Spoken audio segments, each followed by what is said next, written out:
What's up, Taurus? Okay, so this reading is for your spirit team. You're gonna figure out their energies, how you better connect with them, what they want you to focus on, and maybe even get a sneak peek on what your life purpose is.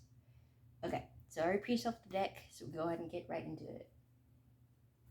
Okay. Just a warning too, when I chose to do this type of reading, I kind of already knew that maybe it will probably focus on more of a select few out of the group of the collective. So I apologize ahead of time if it's not resonating, but if it does resonate, yay. Okay. Give me the cards that represent energy of Taurus' spirit guides. Energy of Taurus' spirit guide. Is it answers?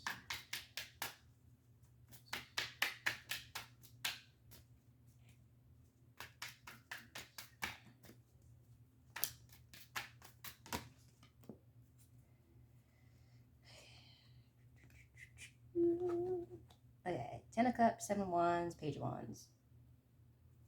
So I automatically got, like, even as I was shuffling, like, the sense of, like, family.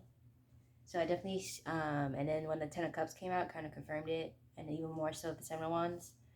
I have to look more at this Page of Wands to figure it out, but you definitely, your spirit teams are made up of your ancestors and then family ties and connections. But more so, like, to word it, it's like the more consistent spirits that are helping you are your ancestors. So like from people from even from it's people that you never met in this, like it's ancestors that have long been gone, long been passed, that are helping you. And then there's spirits fleeting in and out that have, recently passed. And when I say recently, it could be like 50 years ago, 40 years ago, 20 years ago, or recent. But you have that. But because you have family ancestors helping you out, they're a lot more protective and a lot more proactive when it comes to your safety, in a sense. So not so much more like worried on your life path, much more so worried that you are going to be okay, like safe on your life path. Let's see if this Page of Wands. I'm gonna get clarification on the Page of Wands.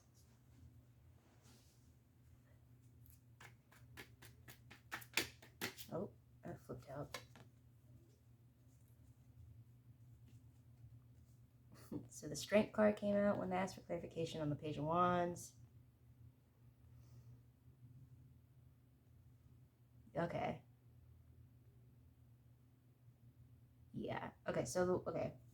So there is a spirit that kind of is more on the forefront of your team that is like kind of leading the charge per se, or like directing how the spirit team assists you. And it's definitely more of a feminine energy, but again, like spirits, I never like to put gender on the spirits. So when I say feminine energy, it's just literally that, the feminine energy, which anybody can embody, and I encourage everybody should have a good balance of both the masculine and feminine energy, or at least have a good understanding of both. But this energy leans towards more of the feminine energy.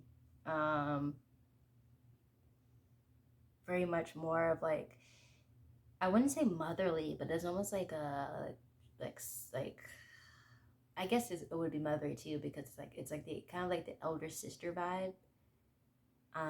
Very much more of like, or just like the young aunt kind of vibe. So if you guys have either experiences of those, that's kind of like where that energy is reminding me of. Um, yeah, it's an energy that I feel like you didn't know them in your living, but I feel like as a child, you were more aware of them. You were more aware of the presence of the spirit. You were more connected to them as a child. So I don't know if any of you, or like as kids, used to have imaginary friends, or as a kid, like the world's whimsical, and like you may have talked to people when you were playing pretend, or like you may have like, imagine that you were seeing people, or like And as you get older, you know, you kind of like discredit all those like childhood experiences as just being like pure imagination. But this is a spirit that has definitely been with you since childhood, and you definitely were way more connected to them, and even to a point where you were talking to them, or you were seeing them, or even dreaming of them, or just feeling a presence of like always being like, you know, you never felt alone when you were alone, and a very comforting presence. And so this is someone that I think has set the tone for being like, for your team to be very protective of you, because they have been with you since you were a child. In a sense, they almost are still protecting your inner child, and it's something they cherish very highly. Okay, how do you better your connection with your spirit team?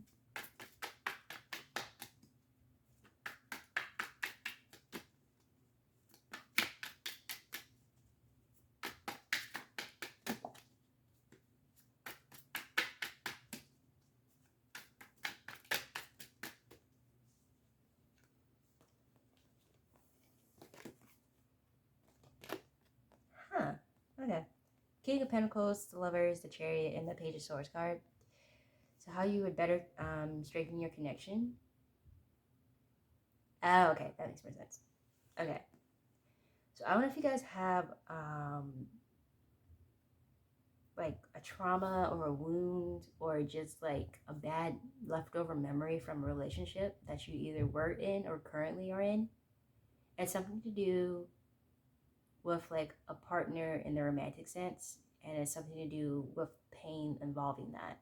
So there's something to do with a leftover trauma bond, or a leftover wound, or just a really painful experience that has something to do with a romantic partner. And whether you're with them or not, with no longer with them, it's something that they want you to kind of heal, because they can't protect you from your own pain in a sense. And so that's one thing, I guess. It's almost like they want you to kind of heal that, so they don't feel like they failed you. And so it's kind of making them hesitate. Okay, it's almost like they feel a little bit of ashamed that they couldn't protect you from that hurt.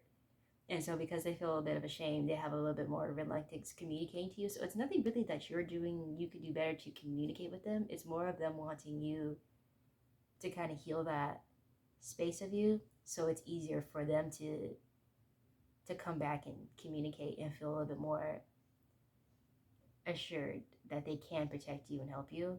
It's just this one thing they really want you to kind of do. And I know it sounds confusing, but it's like a complicated emotion that it's like giving. It's like,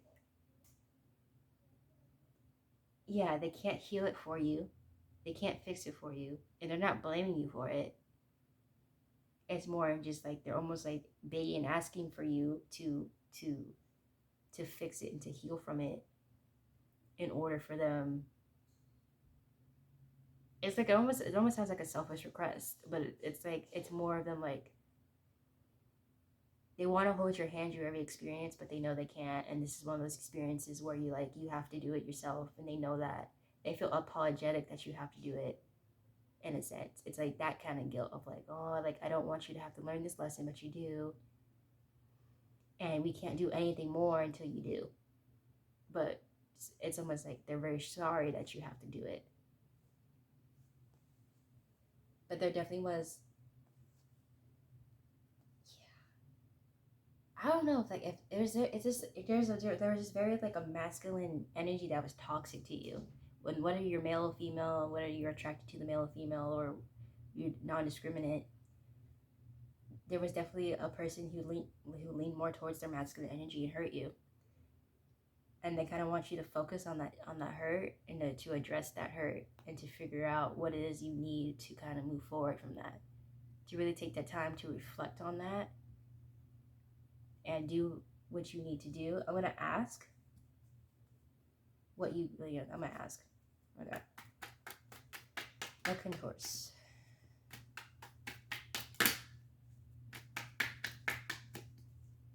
Yeah. Okay.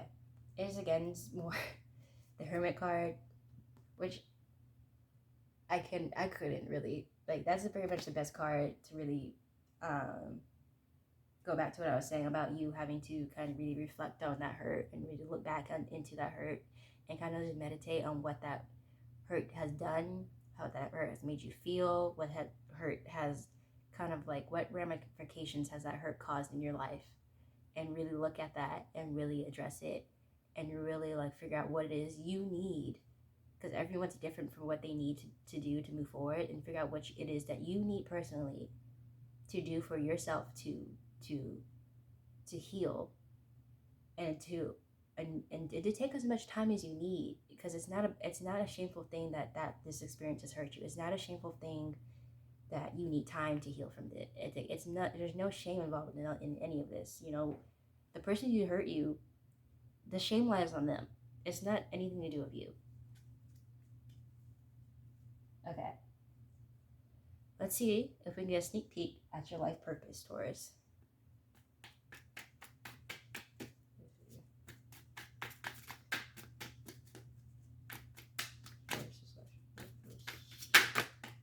Oh, card flipped. Where'd it go? There it is. Okay.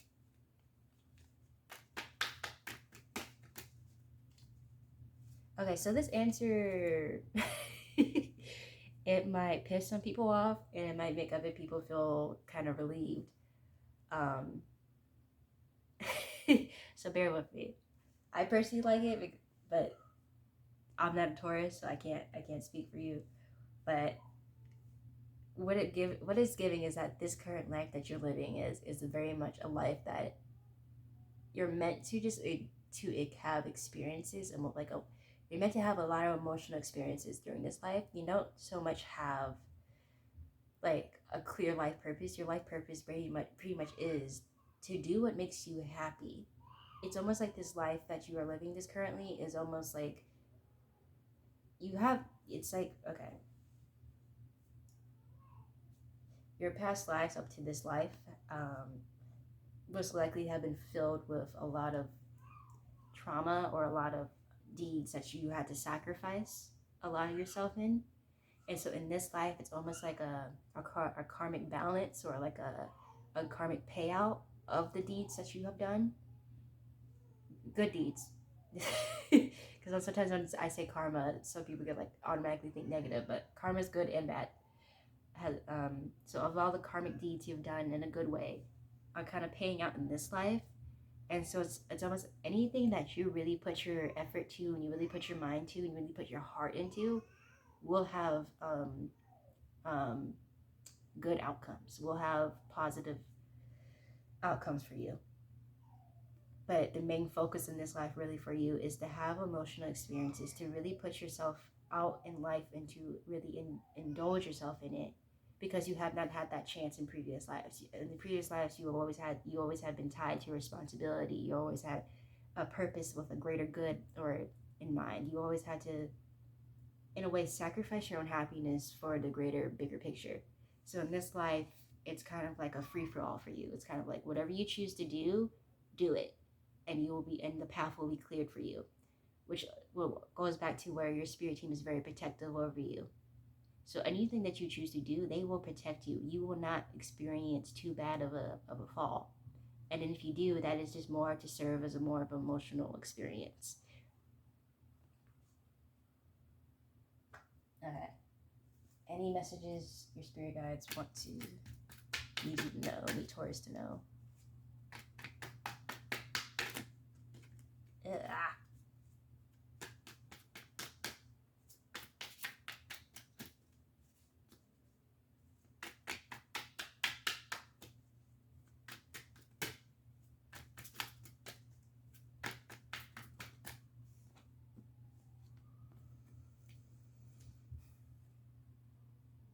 Okay, King of Swords and King of Cups.